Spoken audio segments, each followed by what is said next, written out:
Hi, now we are going to see about ventouse delivery. Let's see the definition of ventouse. Ventouse is an instrumental device designed to assist delivery by creating a vacuum between it and the fetal scab. So here it is an instrument. It is designed to assist in delivery. So it helps in assisting the delivery by creating a vacuum between the instrument, that is between the cup and the fetal scab. So with the help of this vacuum, the baby will be assisted out or expelled out with the help of ventouse. So ventouse delivery is a method to assist delivery of a baby using a vacuum device. It may be used as an alternate to forceps delivery and cesarean section.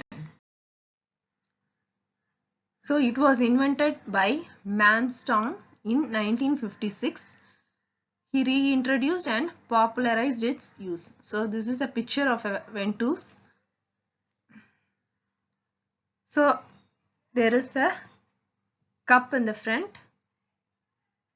and there is a traction bar, and this is the vacuum bottle where the vacuum will be created. There is a manometer to measure the amount of pressure that is created. There is a valve and a pump also here. So with the help of the pump only we will be creating the vacuum. So this is about the instrument. So let's see the indications for using this vacuum. So it is an alternate to forceps delivery, an alternate to rotational forceps as in occipito, transverse or posterior position. So in case of abnormal position, we will be using this ventouse.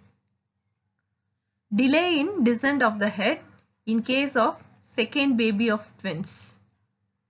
Delay in late first stage of labor. So when the labor is not progressing from the first stage, we will be using this vacuum. So I repeat, so it is used as an alternate to forceps delivery, and also it is used as an alternate in forceps in case of occipito, transverse or posterior position. In case of delay in descent of the head after the first baby in twins, delay in late first stage of labor. So these are some of the indications of using this vacuum or ventouse. Next we can see the contraindications for using this ventouse. Any presentation other than vertex. So any presentation in the sense, in case of face presentation, brow presentation or in breech presentation, we cannot use this ventouse. Only in case of vertex we can use it. Next, we cannot use this ventouse in case of preterm fetus, that is less than 34 weeks of gestation, because in those cases there is high risk for scalp avulsion, because the baby's skull will be very soft, so we cannot apply this. Next, in case of fetal macrosomia, where the baby's weight will be more than 4 kgs. So in those cases we cannot use this ventouse. So any presentation other than vertex, that is face, brow or breech presentation, we cannot apply this ventouse. Then in case of preterm baby and also macrosomic babies, we cannot able to use this vacuum.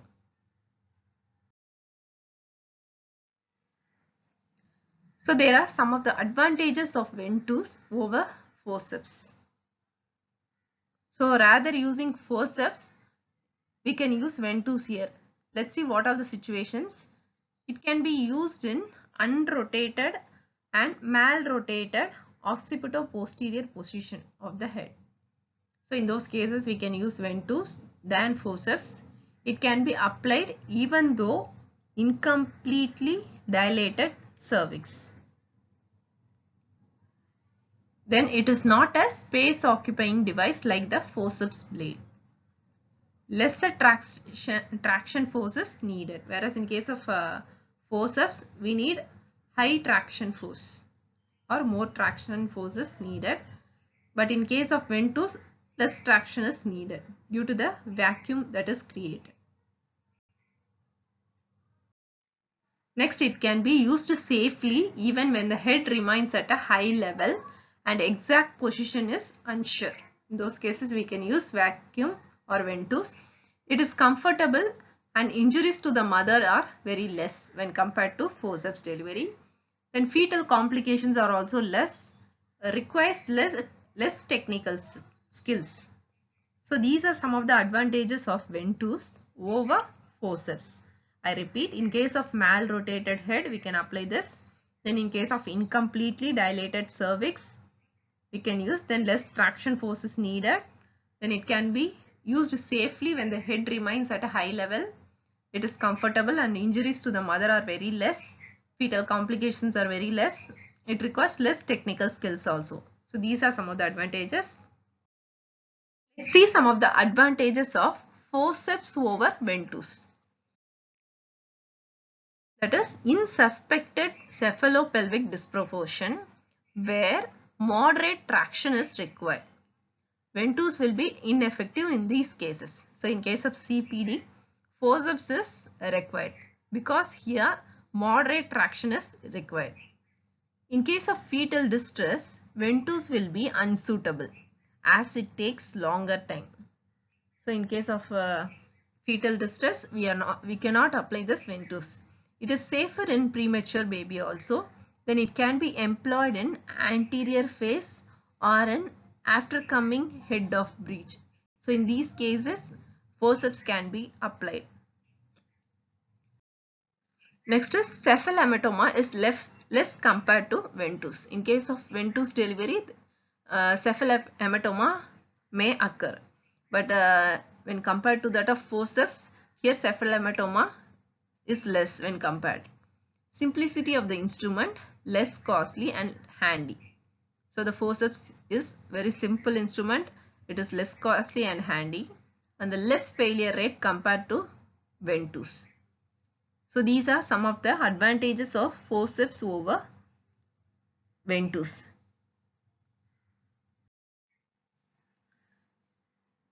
Next, we can see the conditions to be fulfilled for applying this ventouse. There should not be slightest bony resistance below the head. So if there is any bony resistance, the vacuum cannot work properly. So there should not be any bony resistance below the head. Then the head of a singleton baby should be engaged. So the head should be engaged here. The cervix should be at least 6 cm dilate. So below 6 cm, we will be finding it difficult to apply this ventouse. So it is good to be at least 6 cm dilated. Next, we can see the procedure. So we can apply ventouse with or without anesthesia. Instrument should be assembled and the vacuum is tested prior to its application. So before applying this vacuum over the baby, we have to pre-test it. Whether the apparatus is working properly or not, we have to test that. So in case of step 1, that is the application of the cup. So the cup should be selected depending upon the cervical dilatation and also the size of the baby's head. So large cup according to the dilatation of the cervix. Then we have to introduce the cup. The cup is placed against the fetal head nearer to the occiput with the knob of the cup pointing towards the occiput. This will facilitate flexion of the head and the knob indicates the degree of rotation. So first we have to select the cup according to the size. Then we have to introduce the cup. The cup should be placed on the or nearer to the occiput. There will be a knob. You can see the picture above the cup. So that cup will indicate the rotation of the baby's head. So application of the cup, 0.2 kg per centimeter square of vacuum is induced by the pump slowly, taking at least 2 minutes. So for every 2 minutes, 0.2 kilogram per centimeter square of vacuum will be created here. Raise pressure gradually at the rate of 0.1 kilogram per centimeter square per minute until 0.8 kilogram per centimeter square is achieved about 10 minutes. So we have to slowly raise the pressure for about 0.8 kg centimeter square for about 10 minutes. So within that duration we have to slightly increase the or raise the pressure so that the scalp is sucked into the cup. So when the scalp is sucked, chignon is produced. So chignon is a cup-like thing. Based on the cup what we are applying, the scalp will be sucked into the cup. So we can see that in the baby's head, that impression will be formed. So that is known as chignon. Usually it will disappear within few hours. So it is normal in case of ventouse delivery. So next step 2 is the traction. The traction must be at the right angle to the cup. So the traction should be synchronous with the uterine contraction. Traction should be made using one hand along with the axis of the birth canal. As soon as the head is delivered, the vacuum is reduced by opening the screw. Okay. So here the traction should be right angle to the cup. It should be synchronizes with the uterine contraction. So when there is effective uterine contraction, we want to go on with the traction. Traction should be made using one hand along with the axis of the birth canal. So as soon as we see the delivery of the head, the vacuum or the pressure that is created in the cup should be released by opening the screw. So this is a picture. This is the first one is the silicone cup where the pressure will be created in the cup. So it is a rubber one, the metal one is also available. And third picture is the chignon that is formed due to the application of cup. In the next picture you can see the traction, how they are applied. It should be right angle and upwards. So once the baby's head is delivered, the pressure should be released. So next we can see the complications that occur due to ventouse delivery. So it is divided into fetal and maternal complication. In case of fetal complication, cephal hematoma is occurred due to rupture of the veins beneath the periosteum of the brain. Because due to the vacuum created, there will be more raised pressure in the cup so that the small veins will be detached or rupture. So due to that reason, cephal hematoma may occur. Then cerebral trauma also may occur if we are not applying the right pressure. And chignon formation that may disappear within few hours. So these are some of the fetal complications that may occur. In case of maternal complication, trauma or injury to the cervix and vagina. It may be due to inclusion of soft tissues such as the cervix or vaginal wall inside the cup. In those cases, trauma and injury may occur to the cervix and vagina. So these are some of the complications that may occur due to vacuum delivery or ventouse application. So here we have seen about the definition, about the apparatus, how it will function, then the conditions, what all to be fulfilled before application of ventouse.